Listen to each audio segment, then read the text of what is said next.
Hello， 各位爱编织的朋友，大家好，这里是爱织的频道，我是艾芙琳。发带是最随意的发饰，可塑性也很强。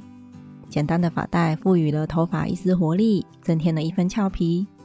不同材质、造型、宽窄的发带，可以影响脸型的视觉大小。咦，木糖，我觉得你的脸变小了耶。可是我觉得好像哪里有点不对劲耶，似乎好像戴在脖子上比较帅气一点吧。今天我们就来购织这一款具有编织风格的发带，你也可以将它变成一条装饰带或者是腰带。赶快来为自己或者是闺蜜们购织一条吧。我所使用的线材是4股牛奶棉，另外准备了一个直径5公分有弹性的发圈。工具上使用了 3.0 的钩针、缝针、记号扣以及剪刀。成品的完成尺寸宽4公分，而发带对折后有24公分，也就是它的头围有48公分。而因为加了有弹性的发圈，所以头围可以扩大到56公分。首先将毛线在手指头上绕线，接着钩针穿过发圈起线，引线之后锁一针，接着我们在发圈上钩织5个短针。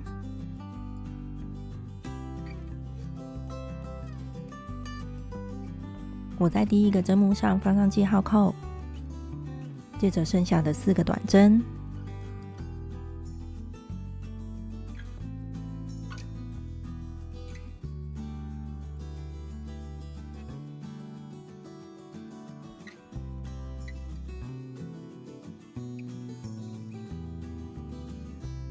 第一行结束，翻面。第二行在每个针目上钩织1个长针，第一针长针的起立针，直接将钩针穿过第一个针目，钩织1个短针，加1个锁针，回到短针上，挑起这2条线钩织1个短针。这是我习惯用的长针起立针方式，你也可以用3锁针代替。我一样在第一个针目上放上记号扣，接着剩下的4个长针，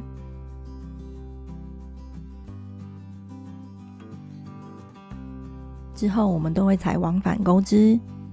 第2行到第4行，每个针目上钩织1个长针，总针数不变，维持5个针目。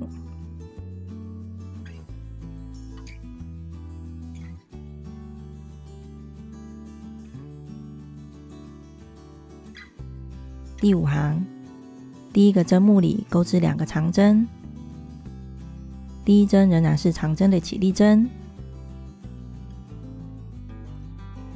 接着同一个针目里再增加1个长针。这一行的第一个针目以及最后一个针目都有加1针，增加了2个针目，一共是7个长针。接着我们按照文字解钩织到第8行，将总针目拓展到11针。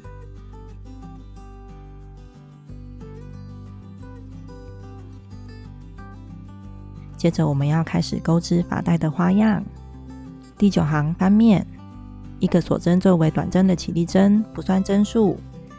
接着第一针钩织1个短针，第一针我仍然放1个记号扣，接着1个锁针，跳过1针，从下个针目又开始重复中括号的内容，总共5次。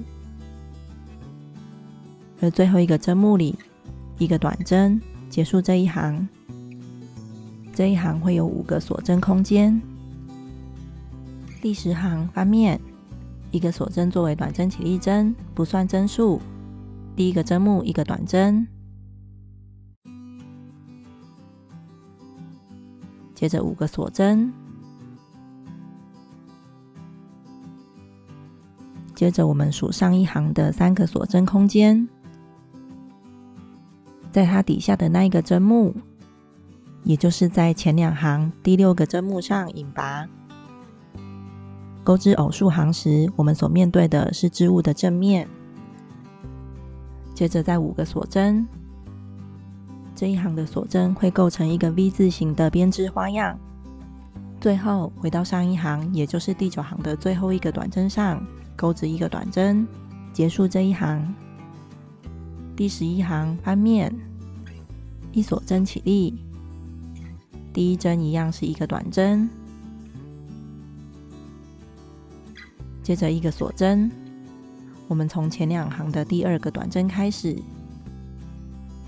在短针上钩织一个长针，接着一个锁针，循环钩织4次。中括号里的长针都是钩在前2行的短针上。之后钩织奇数行，我们所面对的都是织物的背面。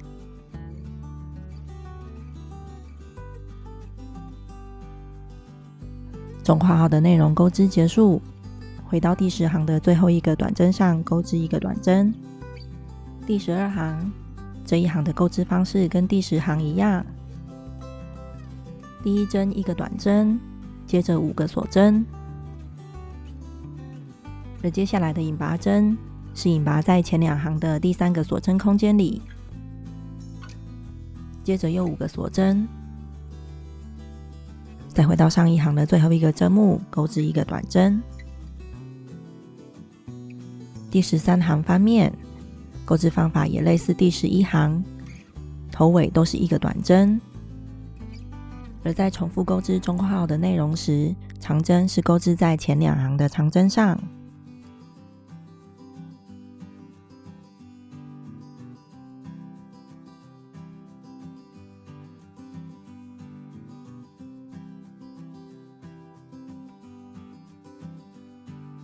之后重复操作第12行以及第13行，直到这个发带到你想要的长度。钩织到所需要的长度，我建议是落在偶数行。我一直钩织到第68行，从第9行到第68行这一段花样大概有27公分。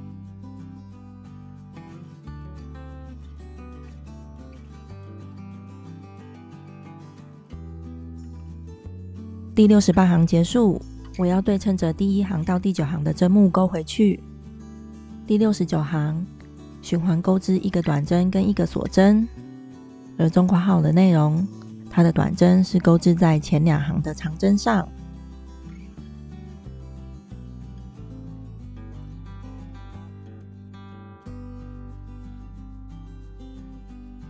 第70行翻面，第一针是一个长针的并针，我在第一个针目里直接钩织一个短针加一个锁针，作为一个未完成的长针。而第2个针目，我直接穿进锁针空间底下，钩织一个未完成的长针。接着挂线引拔所有线圈，将这2针合并，成为一个长针的并针。接着第3个针目一个长针，这样是一组中括号的内容。遇到上一行的锁针时，可以直接穿进锁针空间底下里钩织。中括号的内容重复钩织3次。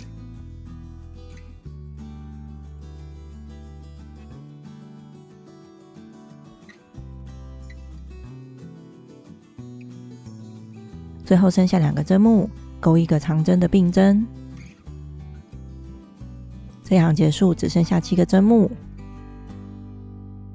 我们可以依照接下来的文字解，一直钩织到75行，最后的针目会对应着一开始只剩下5个。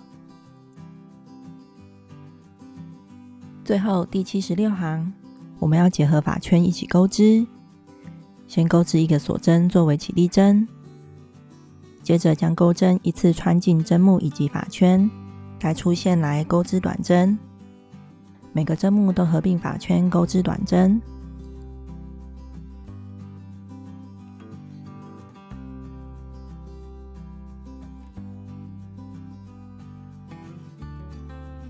钩织结束，引拔断线，将线头给藏好，并做修剪。